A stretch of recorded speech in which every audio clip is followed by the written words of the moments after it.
August 2nd, yes, I remember it very vividly. It was a hot summer day.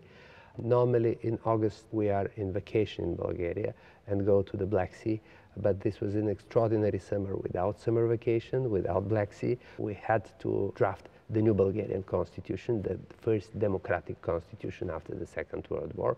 We were very much under the excitement of the changes in Bulgaria. I was sitting normally on one of these 6 places. We didn't have fixed seats in the parliament.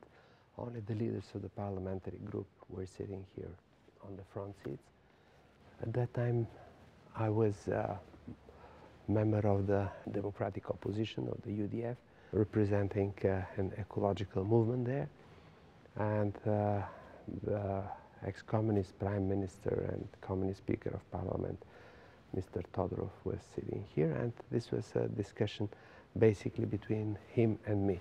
And I couldn't expect that a debate between 2 parliamentarians will be transformed into a debate between 2 civilizations which were clashing here in Bulgaria.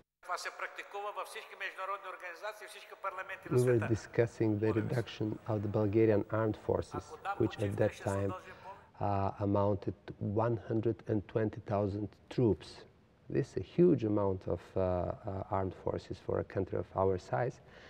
And I was among those who were proposing a drastic reduction of the armed forces to have a professional army with mobile forces, not old-fashioned army to fight with the neighbors, to fight with the West, but to fight with the enemies, real enemies. And this was the day when exactly Saddam Hussein invaded Kuwait. So it was very topical to talk about coalition, to talk about liberation, to talk about freedom. A colleague from the Socialist Party made a replica to me, asking me, and who will be protecting Bulgaria, Mr. Passy?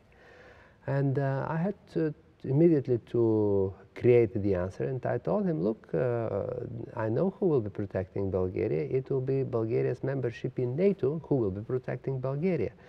And I make use of this official moment to address an official inquiry to the Minister of Foreign Affairs about the perspectives for Bulgaria to withdraw from the Warsaw Pact and to join NATO.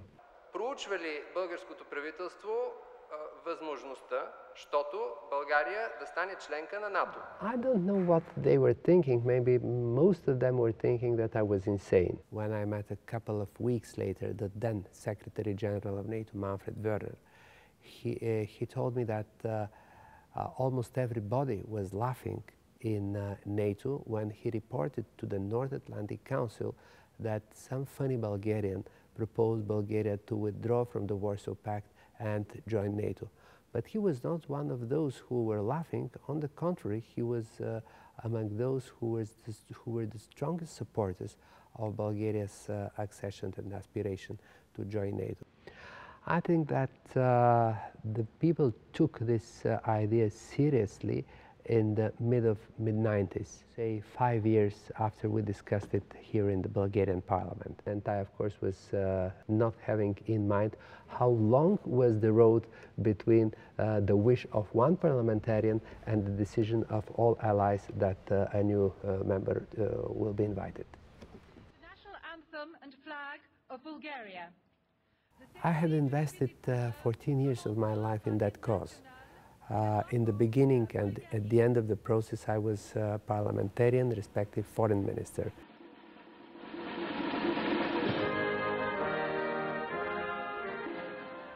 I remember the last 14 years which were running like a high-speed train through my brain, and maybe this high-speed train of 14 years created the emotions.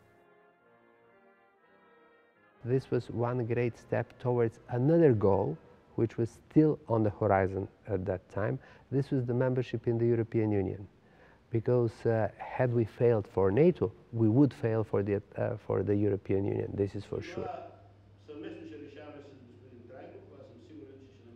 As soon as we got the shield of NATO, the direct foreign investment in Bulgaria doubled each year. So this is one of the obvious results of membership in NATO, not speaking about tourism, not speaking about development of economy, not speaking about development of democracy. This was a strategic cause. This was a strategic target. This was a horizon for the future. If you have such a remote horizon, it means that you are directing the whole development of a country, the whole development of a nation into one very specific direction.